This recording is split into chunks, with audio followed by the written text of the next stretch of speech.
Bem, o título que eu vou dar para esse sermão coloca aí na tela, por favor, já. Eu vou ver se a caneta aqui vai funcionar. Se eu lembrar como é que funciona. Eu liguei aqui, hein? Vou fazer um teste. Me obedeceu. Então vamos lá. Bem, o título está na tela aí. A promessa de Deus em ação leva o cristão à adoração. Virou até um versinho que rima, né? Não foi de propósito. Não foi mesmo. Mas é verdade, a promessa de Deus, o plano de Deus em ação, podemos dizer assim também, leva o cristão também a adorar esse Deus. Bem, o texto que nós vamos ler, vai estar na sua tela, é Lucas 2, verso 21 ao 35. Eu leio, os irmãos vão acompanhando comigo. Peço que os irmãos, enquanto eu estou lendo, passa aí o slide, por favor, só para facilitar aqui a minha leitura. Depois eu assumo, tá bom? Então vamos lá. E quando os 8 dias foram cumpridos para circuncidar o menino, foi-lhe dado o nome de Jesus, que pelo anjo lhe fora posto antes que no ventre fosse concebido.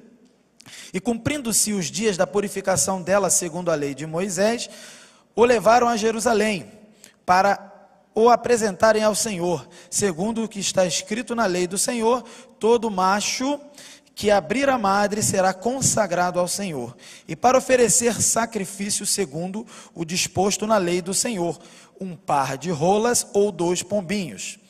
Havia em Jerusalém um homem cujo nome era Simeão, e este homem era justo e temente a Deus, esperando a consolação de Israel.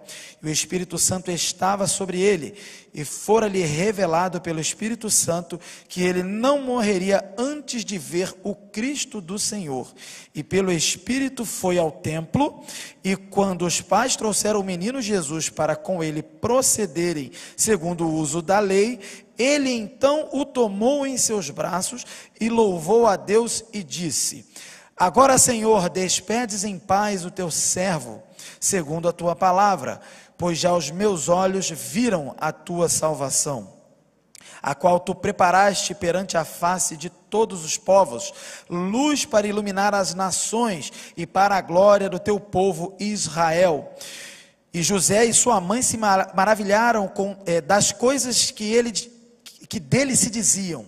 E Simeão os abençoou e disse a Maria, sua mãe: eis que este é posto para a queda e elevação de muitos em Israel, e para sinal que é contraditado, e uma espada traspassará também a tua própria alma, para que se manifestem os pensamentos de muitos corações. Vamos orar. Senhor Deus, meu Pai, tua palavra está aberta diante de nós, e está sendo desde o início desta celebração proclamada. E agora te pedimos, Senhor, que o teu Santo Espírito ilumine as nossas mentes e corações, para que possamos, Senhor, ser transformados pelo poder do teu Evangelho. E, Senhor, que possamos sair daqui preparados para melhor te servir. Em nome de Jesus que nós oramos. Amém. Nesse texto, queridos, nós vemos o menino Jesus com poucos dias de vida. E ele, com poucos dias de vida, ele já é inserido na religião dos seus pais, que é a religião judaica. E é claro que, como ele é o Cristo verdadeiro, de fato, ele é o Cristo, o Messias esperado pelo povo de Israel até então, né? E para nós também posteriormente, mas esse que é o Messias esperado havia chegado. E o que a gente pode aqui perceber já nesse texto, que os verdadeiros judeus piedosos, tementes a Deus, que estavam acompanhando ao Senhor, atentos às profecias, atentos à palavra, tinham condições de reconhecer naquele bebê, naquele menino com poucos dias de vida, que ele era o Cristo. E a gente vai vendo, lendo os textos, as partes, as histórias, a parte de Herodes, a parte dos magos do Oriente, você vai ver que há reações diferentes, divergentes. O rei Herodes, que deveria reconhecê-lo como rei e entregar a sua coroa para esse rei, prefere proteger a coroa e não coroá-lo. E, na verdade, prefere matá-lo. E já os magos do Oriente, que eram estrangeiros, porque, de alguma forma, tinham acesso à palavra, tinham acesso àquilo que foi profetizado acerca de Deus, e eles criam na palavra por causa disso. Eles encontraram o menino e o adoraram, levando presentes. E aqui já se passaram, já se passou um tempo aqui do nascimento de Jesus, e era o tempo de apresentar o menino no templo para cumprir o compromisso religioso, já que a religião que ele foi inserido dentro da sua família era a religião judaica. Ele passaria então pela circuncisão. E aí agora a gente pode então ter algumas nuances aqui desse texto, né? Vamos lá, primeiro ponto. O menino então ele é chamado de Jesus e é apresentado ao Senhor. Veja bem, no verso 21 ao 24. No verso 21, o menino recebe o nome de Jesus porque foi dito pelo anjo, foi isso que o texto falou. Então tudo isso, querido, já é cumprimento de profecia. Então não perca de vista a frase ali que é o título, né, do nosso sermão. A promessa de Deus em ação leva o crente à adoração. Tudo isso é promessa, o nome de Jesus, a família em que ele foi inserido, a linhagem dele, a linhagem de Davi, que vem por meio de José, o seu pai adotivo, e assim, tudo isso já é cumprimento de profecia, e ele então é apresentado no templo, o menino então recebe esse nome que foi profetizado antes, inclusive, da concepção, e aí, segundo o costume judaico, ele é circuncidado, também, né, recebe o nome a partir do 8º dia, que é a regra daquela religião judaica, né? E nesse texto fica claro que Jesus, desde o princípio da sua vida terrena, ele é levado para seguir os caminhos do Senhor. E isso para nós já é aprendizado, porque nós não estamos falando de um bebezinho indefeso, nós estamos falando que no corpo de um bebezinho, e sim, homem, um ser humano que ainda estava em formação, era Deus ali, nascido, encarnado, o verbo, conforme João apresenta, o verbo era Deus, o verbo estava com Deus, desde o princípio, tudo foi feito por meio dele. Então, João apresenta, deixa bem claro que Jesus ali, o bebezinho, é Deus, e sendo Deus, claro que não há necessidade de Jesus cumprir nenhuma religião, sendo Deus.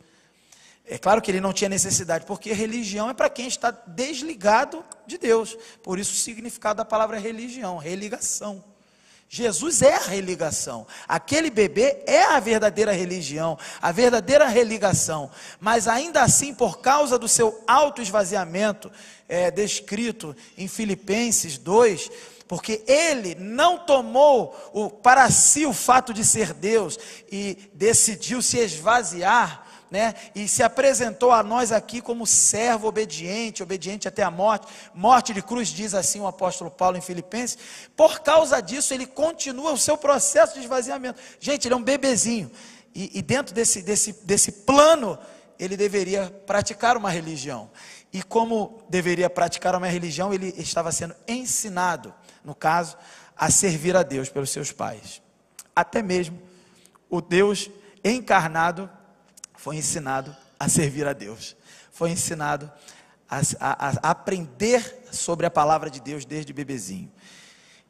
E já fica um questionamento: será que nós, como pais responsáveis, como líderes da igreja, líderes de ministério infantil, alguns aqui, será que nós estamos atentos a ensinar os pequenos no caminho do Senhor? Eu tenho certeza que esta igreja é uma igreja que trabalha arduamente nesse ministério infantil, nesse ministério da palavra para as crianças. Hoje mesmo teve um culto belíssimo, com nova roupagem, nova decoração lá virtual, né? Ficou muito bonito. Mas o mais importante, claro, a excelência deve ser feita porque é para o Senhor, mas o mais importante é o que está sendo ensinado. E Jesus, que não precisava, ele se colocou numa posição para passar por tudo o que o ser humano passa, e ele aprendeu com os seus pais a servir a Deus. E é muito louco, né? A gente fica assim, mas ele era Deus, mas ele serve a Deus. É muito louco. Não perca de vista o sentido da trindade, a doutrina da trindade. Nós não vamos discorrer sobre isso, mas nós temos aqui na Escritura a atuação do Pai, do Filho e do Espírito Santo. Então, não percam isso de vista. Bem, o verso 22. A circuncisão do menino e a purificação da mãe eram requisitos da lei. É feito um comentário aí, né, na própria Escritura, né, o evangelista, ele comenta sobre isso, E esses rituais, eles representavam um lembrete, um memorial perpétuo da mancha do pecado. Essa purificação que era necessária por causa de um nascimento, era necessário e apontava para a verdadeira purificação, que seria pelo próprio Cristo, a purificação dos pecados. E como Jesus nasceu sem pecado, ele era homem, mas ele passou por tudo como homem aqui na terra, por todas as tentações, diz a Escritura, em tudo foi tentado e não pecou.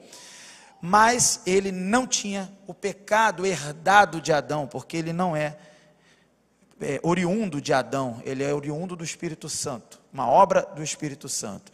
E ele, como ele nasceu sem pecado, esses rituais obviamente não eram necessários para ele. Mas como no caso, por exemplo, mais à frente, quando ele tiver já adulto, né, ele passa pelo batismo, que também não seria necessário, mas assim ele passa, e o que houve aqui foi uma perfeita submissão de Cristo, ali bebezinho ainda, ao que qualquer, naquele contexto, já que ele era judeu, a que qualquer judeu deveria passar como servo de Deus. E por extensão a nós aqui, que somos brasileiros, e no contexto da Escritura nós somos gentios, ao que qualquer gentil, ou que qualquer ser humano, pecador, finito, mortal, deve cumprir. Nós, como cristãos, e devemos levar o Evangelho àqueles que não conhecem, todo ser humano deve passar por um ritual, vamos dizer assim, de purificação diante de Deus. Jesus não precisava, mas nós precisamos. Claro que nós não somos judeus, não vamos fazer aquelas práticas, mas qual é a purificação que acontece na nossa vida diante de Deus? É quando temos um encontro com a palavra e somos convencidos do pecado, da justiça e do juízo e cremos em Jesus Cristo como nosso Salvador. Ali há a purificação. Todo ser humano passa por purificação. E Jesus, ele se submeteu, desde bebezinho e também no batismo e muitos outros lugares da Escritura, ele se submeteu a passar por purificações, por rituais de arrependimento dentro da sua religião e inaugurou um novo tempo, um período intermediário em que ia culminar na fundação da igreja. Mas ele passou por isso não porque precisava, queridos, mas porque ele era obediente e deveria passar por tudo isso como um ser humano. Tudo isso, profecia sendo cumprida. Não perca de vista isso. Então cumpriram-se os dias da purificação e aproximadamente 40 dias depois do nascimento, né, de Jesus, né, aproximadamente, esse é o cálculo que os estudiosos fazem, né? E há algumas divergências, mas acontece nesse cálculo de 40 dias. Isto significa então que tanto a mãe quanto o filho precisavam de purificação do ponto de vista do ritual. E Jesus, como um servo ali ainda bebezinho, já aprendendo, ele se submeteu obediente. Bem, é claro que a implicação de que Jesus precisa passar por algo cerimonial, é importante a gente deixar claro que isso é apenas por obediência. Mas Jesus, ele veio para viver entre os homens e também para viver uma vida como homem comum. Toda a sua vida na Escritura, você vai ver, ela mostra que ele se identificava com a raça humana pecadora. Ele veio para se identificar conosco e mais ainda, ele veio para nos substituir na punição daqueles que creem. Ele veio para nos representar, e Paulo deixa isso claro, quando ele vai dizer que como por um homem todos morrem, Adão, né? Como por um homem, Adão, todos morrem, também por um homem todos serão vivificados, Jesus Cristo. Então Jesus, ele tinha um objetivo de cumprir esse plano, mas ainda era um bebezinho, mas desde bebezinho, ele já estava, de uma forma ou de outra, obedecendo e cumprindo o plano do Senhor, executando o plano que foi elaborado pelo Senhor antes da fundação do mundo. E parece um texto até meio assim, o que tem a ver com a gente isso, muito judaico e tal, mas não, tem muito aprendizado acerca do próprio Jesus e do nosso compromisso, de pelo menos, no mínimo, na pior das hipóteses, eu falo isso, porque isso é impossível, mas imitar o modelo perfeito, que é Jesus. Esse é o nosso compromisso. Então, se Jesus fez isso, foi obediente, se submeteu às orientações da religião do seu tempo, nós hoje, no século 21, da mesma forma, devemos nos submeter e ser obedientes às orientações da palavra de Deus, que norteiam o que hoje nós chamamos de cristianismo. Bem, e aí vamos no verso 23. A lei exigia um preço de resgate a ser pago para cada primogênito do sexo masculino. E é interessante, vale a pena frisar, que isso foi alterado no Velho Testamento, quando a tribo de Levi foi escolhida para dar o lugar ao pagamento desse preço do primogênito, vamos dizer assim. Só que isso ainda era um memorial, então o primogênito não deveria mais ser o pagamento, mas deveria se fazer um memorial eterno, para que ficasse lembrado que Deus estabeleceu e tem um direito de reivindicar o seu primogênito. E no verso 24 nós vemos que a oferta foi um par de rolas e 2 pombinhos. O que isso implica? Implica a seguinte informação: o pássaro era para a oferta queimada, daquele contexto judaico, e o outro era para a oferta pelo pecado, mas a exigência normal, queridos, não era pássaro, era para ser uma oferta, era para ser um cordeiro. Essa era a exigência, mas as rolinhas e os pombos eram uma concessão, uma autorização para os pobres, e isso identifica José e Maria como pobres, com os pobres e como pobres.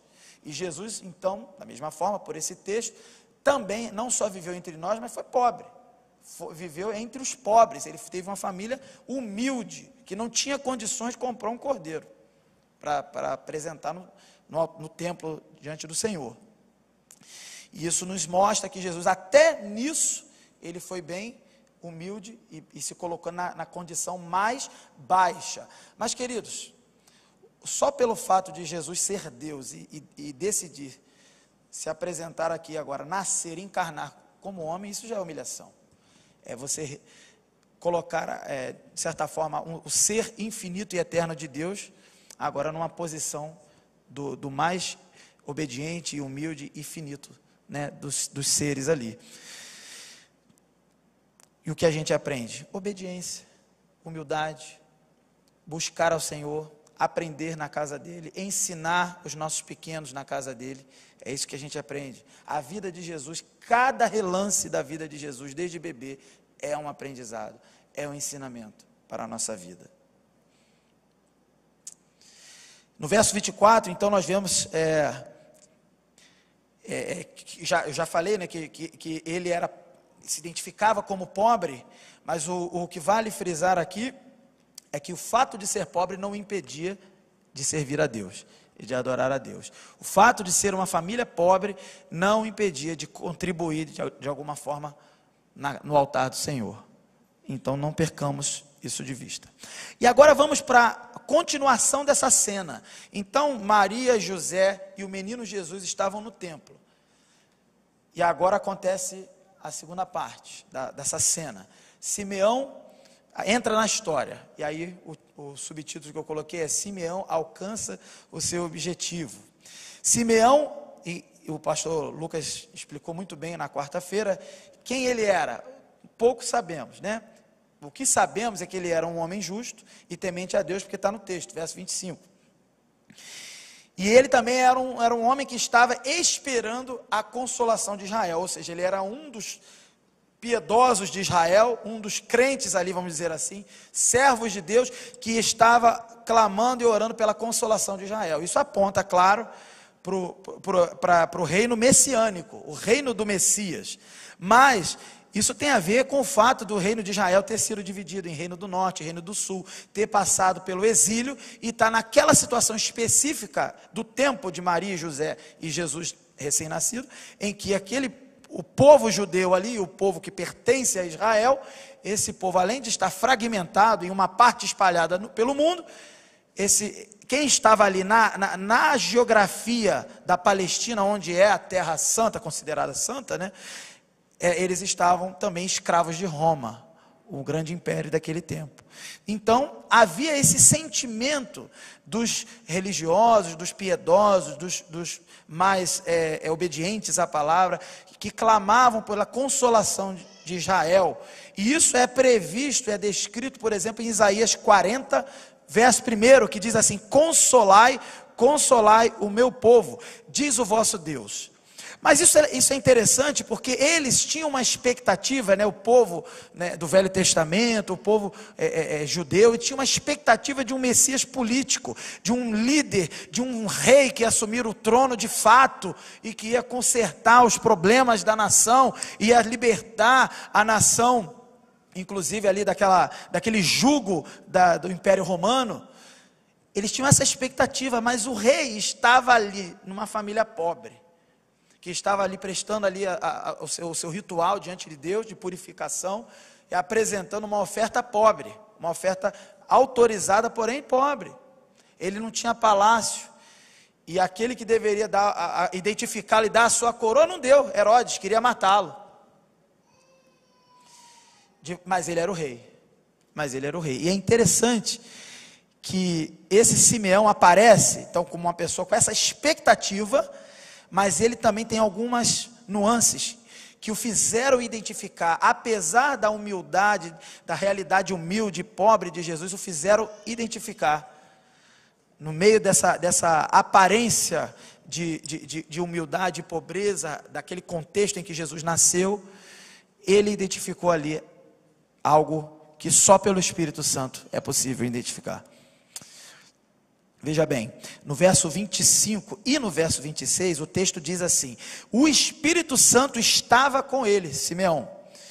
Então, provavelmente ele teve um impulso do Espírito profético, para que ele estivesse naquela cena, naquele momento, naquele contexto, e ciente, inclusive com expectativa, ele estivesse preparado para a vinda do Cristo, do Messias. Então ele estava nessa expectativa gerada pelo Espírito Santo. Isso é possível perceber.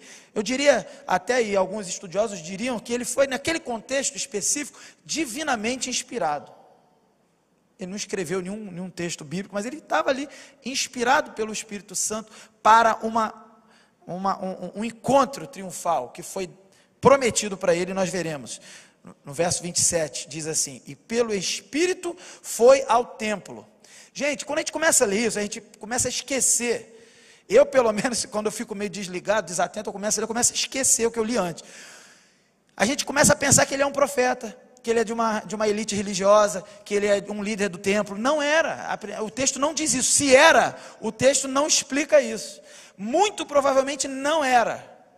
Talvez o texto dissesse, diria aqui que ele era um líder. Ele não era, ele era um homem comum, servo de Deus, que foi cheio do Espírito Santo para realizar uma missão específica e ter um encontro específico com o menino Jesus ali.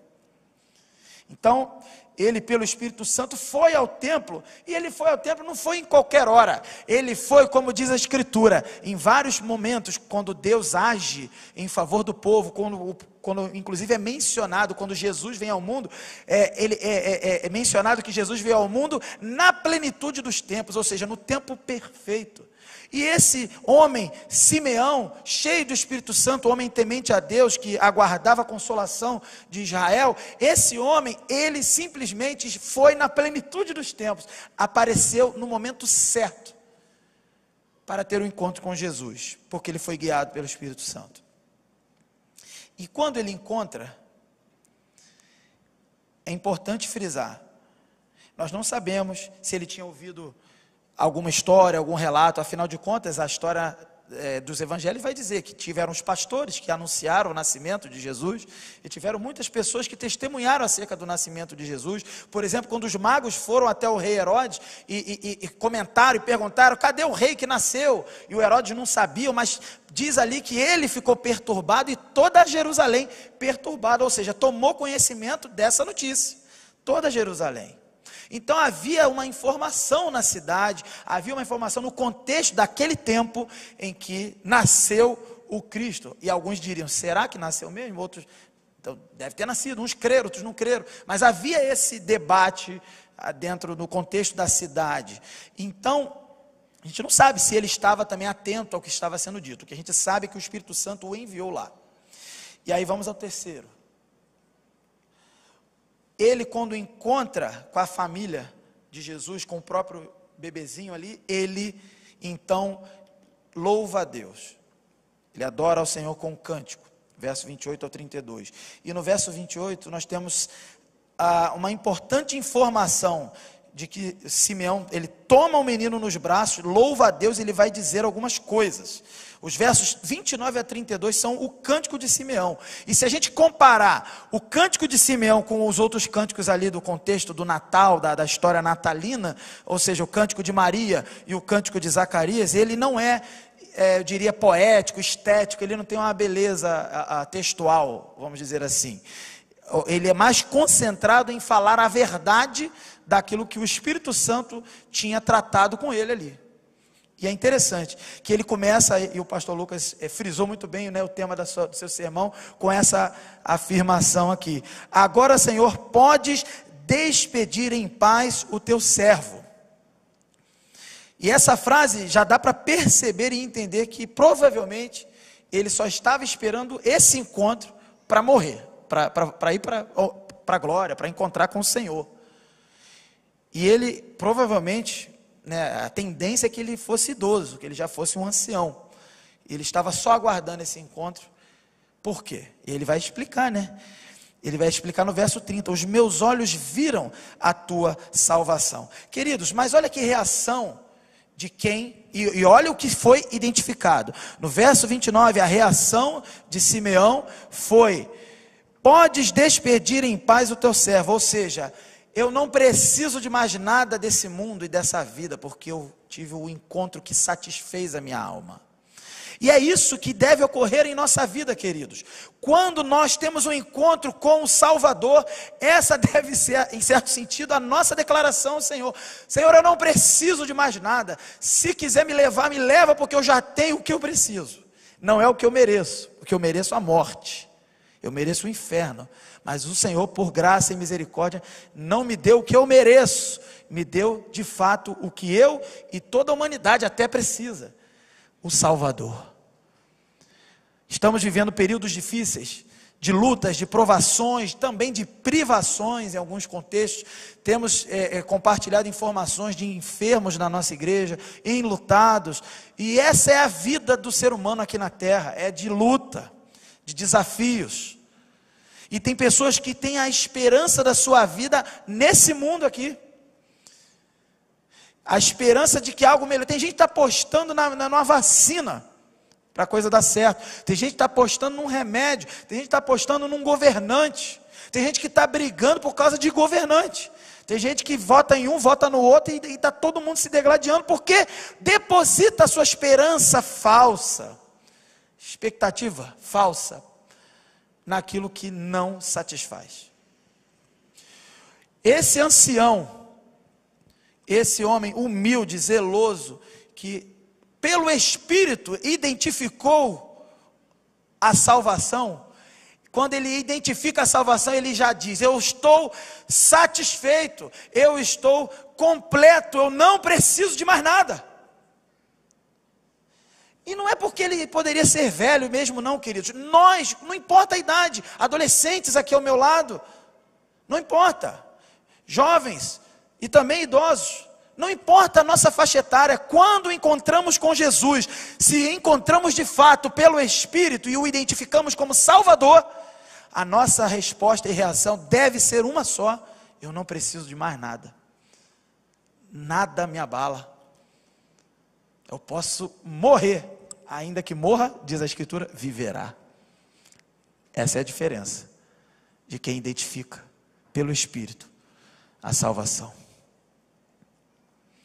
E ele explica: eu posso ir embora, eu posso ser levado pelo Senhor. Por quê? Porque os meus olhos viram a tua salvação. Ele olha para um bebê, e ele não fala: meus olhos viram um bebê. Porque, queridos, nós, quando temos que educar os nossos filhos, as nossas crianças da igreja, nós temos que preparar aquela história bonitinha, e às vezes ela pode ficar infantilizada. Eu não estou criticando ninguém aqui. Estou dizendo que se não estivermos atentos, nós começamos a achar que o Natal é uma história de criança. Não, o Natal é a história do Rei do Universo, que decidiu vir ao mundo como uma criança e viver até a sua idade de 33 anos, para nos salvar, para pagar o preço impagável, que só Ele poderia pagar, para nos salvar. Essa história não é história de criança, ela é para criança, e também para adulto, e também para idoso, mas não é história de criança. Queridos, quando eu olho para esse senhor, esse provavelmente idoso, Simeão, essa história me impactou muito. Esse episódio, sempre quando eu leio, releio, me impacta. E se você ver mais à frente, você vai ver que também impactou Maria e José. Nós vamos chegar lá. Mas o fato é que ele identificou Jesus não como um bebê, impotente e indefeso. Ele identificou Jesus como a salvação. E ele explica: os meus olhos viram a tua salvação, verso 30, a qual tu preparaste perante a face de todos os povos, ou seja, diante de todos os povos. Embora os olhos deles estavam vendo um bebê, a sua visão do Espírito Santo, profética, enxerga a salvação do homem. Os judeus estavam procurando, como eu disse, um líder político, e ele talvez também, dentro do contexto em que ele estava inserido, mas ali pelo Espírito ele entendeu e identificou a verdadeira salvação, que até quando Jesus então desenvolve seu ministério, e ele prepara os seus discípulos, e vai encaminhar os seus discípulos para a grande comissão de ser testemunhas do Evangelho. Tem uma hora lá, né, em Atos, né, o pastor Lucas comentou isso, né, em Atos lá, os discípulos perguntam, quando é que vão restaurar o reino de Israel? Quando é Jesus, ó Senhor, ó Mestre, que vais restaurar o reino de Israel? E mesmo na hora de se despedir, os próprios discípulos ali, que já estariam sendo encaminhados para serem os precursores, os inauguradores, aí os que vão espalhar o Evangelho, e eles estavam preocupados com o reino político. Aí Jesus orienta, explica que não compete, né, não competia a eles e a nós, né, saber essas questões futuras, mas que era para eles serem testemunhas do Evangelho, testemunha por todo mundo. E o fato é que sim, havia essa expectativa no povo, mas quem está sendo guiado pelo Espírito, por mais que tenha a expectativa errada, por mais que tenha a esperança em vacina, em sei lá o que, em pandemia acabar, melhorar, queridos, a pandemia pode passar, o vírus pode ir embora, todo mundo voltar ao normal, que seja, o problema ainda está aí, é o pecado. O problema ainda está aí, queridos. Vamos até festejar, se acabar essa pandemia, sim, vamos ter um alívio, mas o problema está aí, se não morrer de vírus, vai morrer de pecado. E é por isso que a história do nascimento de Jesus é poderosa, queridos. Não tratemos a história do nascimento de Jesus como algo banal, como algo infantil. É simplesmente poderoso o nascimento de Jesus, é o Rei do Universo, é o Senhor eterno, infinito, inacessível, que habita em luz inacessível, segundo a Escritura, dito por Paulo, totalmente distante de nós por causa do nosso pecado. Ele se faz acessível, ele se torna presente, Emanuel, Deus conosco, como lemos aqui. Isso é milagre, isso é o impossível sendo possível, querido. Eu sei que temos muitos testemunhos de curas milagrosas, de vitórias na justiça, de emprego que recebeu, de carro, de casa, são coisas boas que Deus permite na nossa vida, mas o maior milagre, o maior testemunho, querido, é simples. Eu era pecador, eu não encontrava solução para a minha vida, eu estava condenado, mas assim como Simeão, meus olhos viram num bebê a salvação pelo Espírito. É isso que deve ser o nosso testemunho como igreja. É esse que deve ser o nosso cântico como igreja. Senhor, pode nos levar, Maranata, ora vem, Senhor Jesus. Os nossos olhos viram a salvação. Não precisamos de mais nada. É isso que deve ser o nosso cântico. Sabe, queridos, banal, claro, não é a história do nascimento de Jesus. Banal é o nosso pecado, a nossa vida de promiscuidade, de desobediência, em que vemos um bebê, ainda bebê, junto com a sua família, sendo obediente a Deus.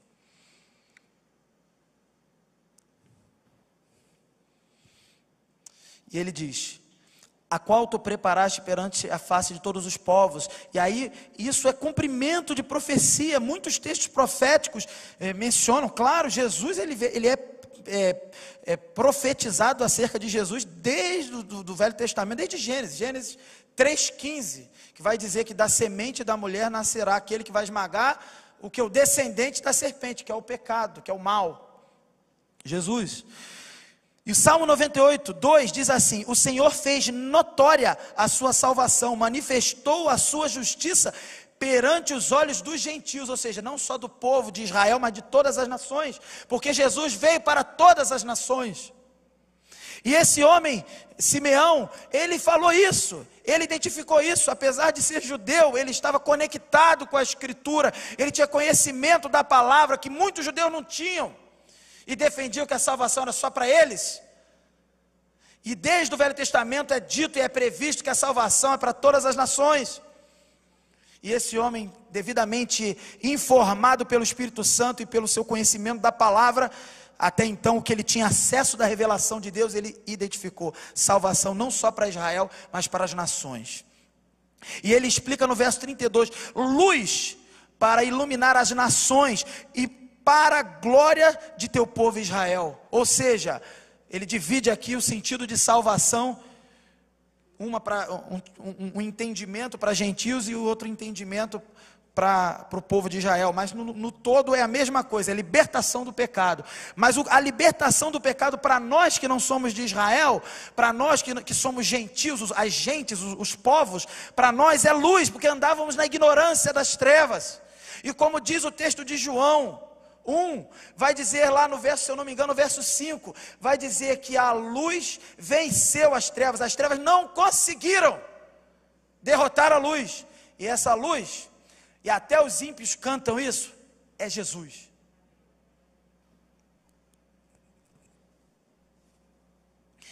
E claro, se para os gentios, para as gentes, para os povos, é luz, porque estavam em trevas de ignorância e desconhecimento e em pecado, para Israel é glória, um povo derrotado, um povo destroçado por causa do seu pecado, por causa da sua desobediência, é glória.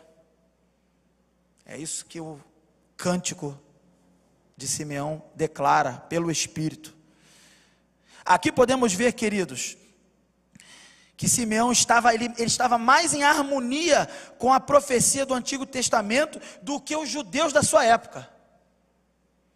Ele, repito, provavelmente não era um líder religioso. Os líderes religiosos não identificaram o rei, não identificaram Jesus como salvação.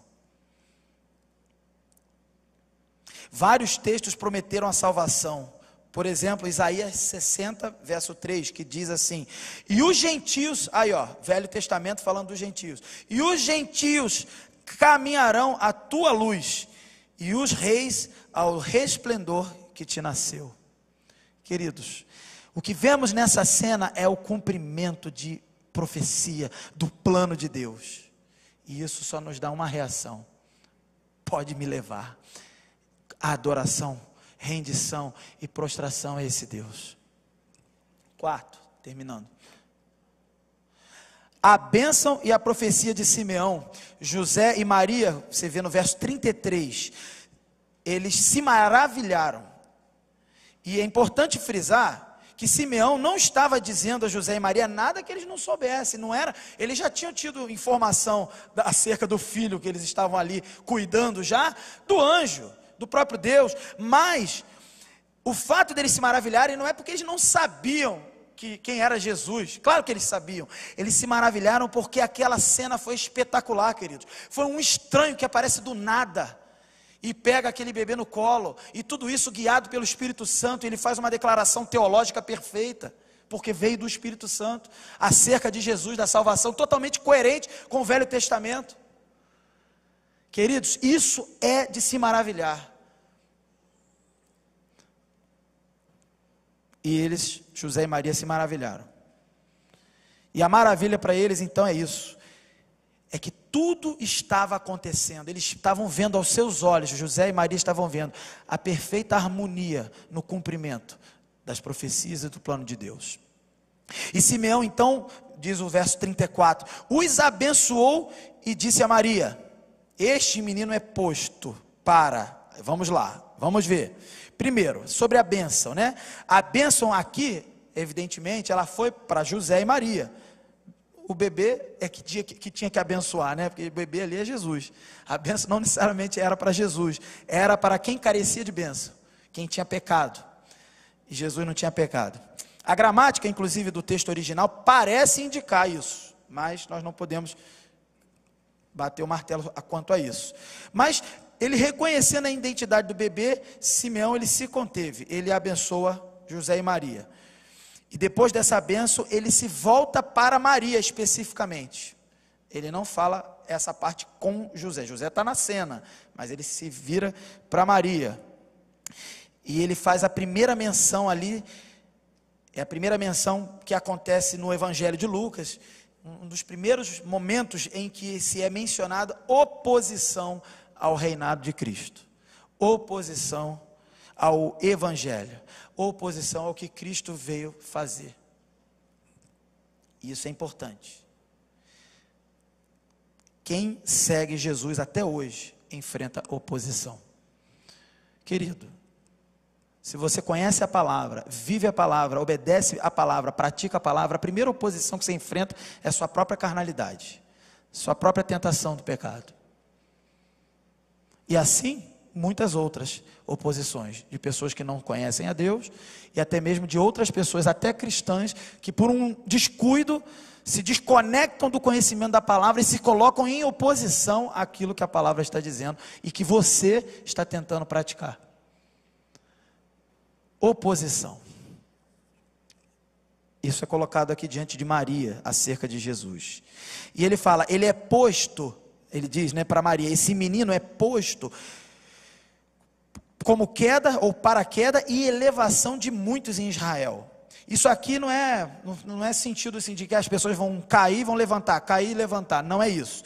O sentido aqui é que Cristo será a rocha para os crentes, para os que creem, para os que servem a Ele, encontrarão refúgio. Então, querido, você é um crente em Jesus, Ele é rocha para você, Ele te dá refúgio, Ele te dá sustento, Ele é fortaleza para você. Mas, para quem se opõe a essa rocha, eles vão bater de frente com essa rocha e vão ser destruídos. Serão destruídos. Queda. Queda.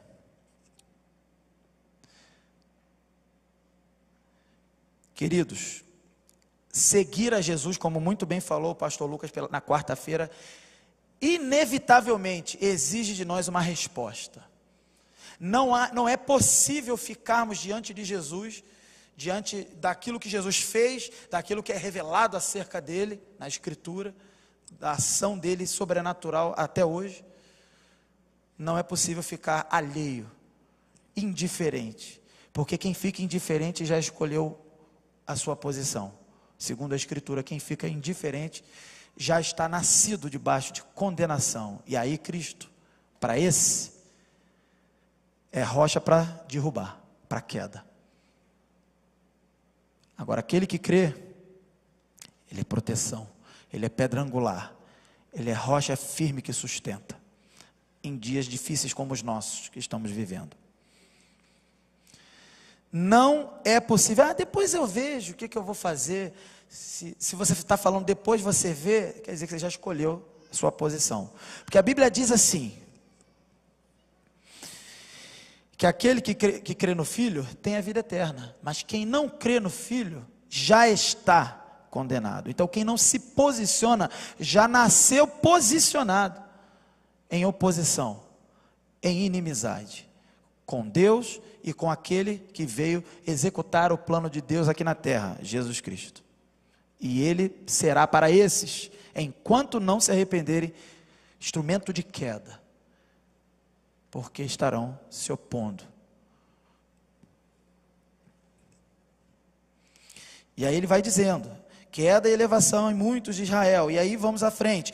E ele continua, um sinal que é contraditado, aí que vem a oposição. Isaías, o profeta Isaías, ele prevê essa contradição, como por exemplo em Isaías 8,14, diz assim, então ele vos será por santuário, mas servirá, olha, veja bem, de pedra de tropeço e rocha de escândalo, as duas casas de Israel, por armadilha e laço aos moradores de Jerusalém. Isaías já previa a oposição ao reinado de Cristo, o reinado messiânico, e o que acontece com quem se opõe. E João, por exemplo, em todo o seu evangelho, ele vai se referir aos milagres de Jesus como sinais, irmãos. Sinais. Aqui Simeão, guiado pelo Espírito Santo, ele fala de Jesus como um sinal, mas um sinal diferente, um sinal que vão falar mal desse sinal, que vão se opor e não vão crer nesse sinal. E é claro que um sinal, queridos, o que é um sinal do ponto de vista da Escritura, que a gente está lendo aqui? É uma evidência suficiente para convencer que aquele ali é o Messias, que aquele ali é o Rei, que aquele ali é o Salvador. Apesar disso, este sinal, esta evidência, ela seria então caluniada, rejeitada, e de fato foi. Ele veio para os seus e os seus não receberam. Está escrito em João, capítulo 1. Então esse homem, guiado pelo Espírito Santo, homem temente a Deus, ele do nada, ele faz uma declaração dessa, que muito nos ensina, totalmente conectado com a Escritura no Velho Testamento. E que às vezes, quando nós não estamos atentos ao que vem do Velho Testamento, nós começamos a falar e pregar de um Jesus diferente, que não é o Jesus da Bíblia. Um Jesus que é só amor, mas não é santo, ou não se opõe ao pecado. Como assim? Jesus, em muitos lugares aí, preciso dizer, esse Jesus é um ídolo, ele não é o verdadeiro Jesus. Desse estranho, desse desconhecido homem, que declara de acordo e harmoniosamente com o Velho Testamento, esse é o Jesus, que é aquele bebezinho. E aí ele fala para Maria mais um pouco, 35, estamos terminando. E uma espada traspassará também a tua própria alma. Fala para Maria. Queridos, tristeza juntamente com alegria alcançam, ou alcançariam, né? Maria, no seu relacionamento, na sua vivência com seu filho, desde bebê até a idade adulta. Por que isso? Porque Jesus morreria na cruz. Não era o seu corpo, mas sim a alma que seria ferida. No caso da mãe de Maria. Maria, claro, não foi crucificada, nem foi atravessada com uma espada, mas eu diria, e também alguns comentaristas diriam, que ela talvez tenha sido a pessoa que mais sofreu nesse mundo, mas não foi martirizada, mas em vida sofreu. Por quê? Porque ela viu o verbo vivo encarnado, seu filho, da substância divina, combinada com a substância humana dela. Ele não tinha pecado, e diante dela, ele morreu, na cruz, para o perdão de todo aquele que crê. Então creio, e muitos entendem assim, que ela sofreu muito por isso, e essa palavra é um prenúncio. Você vai ver esse filho de alguma forma sofrer, e você vai sentir como uma espada atravessando a sua própria alma. A espada era a dor de ver o filho, e o filho com letra maiúscula, morrer. E é interessante que ele fala tudo isso, e aí ele dá uma razão. Sabe por que tudo isso está previsto para esse bebê? E que ainda seria vivenciado na prática, e claro, registrado como está aqui no Evangelho. Aí ele explica, para que se manifestem os pensamentos de muitos corações, para que sejam revelados os pensamentos, bons ou maus, com aceitação ou rejeição. Os pensamentos e os motivos são revelados quando há um encontro com Cristo. Para terminar, essas foram as palavras do Simeão. O que nós aprendemos? Primeiro, queridos, devemos descansar no Senhor, porque quando vemos uma história como essa, nós estamos vendo que Deus estava, ainda está e continuará cumprindo o seu plano. Nada escapa do plano de Deus. Jesus Cristo estava dentro do plano de Deus desde a fundação do mundo.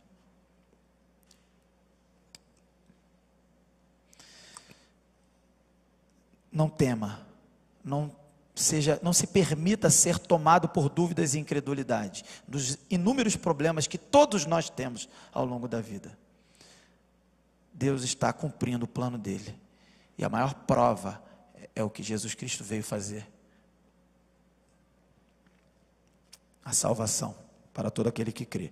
Segundo, Cristo é a salvação, como eu disse, para todo aquele que crê. Querido, ser oposição a Cristo não é um bom negócio, pois Ele será para nós, que porventura estivermos nos opondo a Ele, um instrumento de queda. Não se esqueça de Saulo, perseguidor. De fato caiu, literalmente, caiu do cavalo mesmo, e teve um encontro com Jesus, e aquele encontro nele gerou vida e obediência, e dali em diante ele não mais caiu.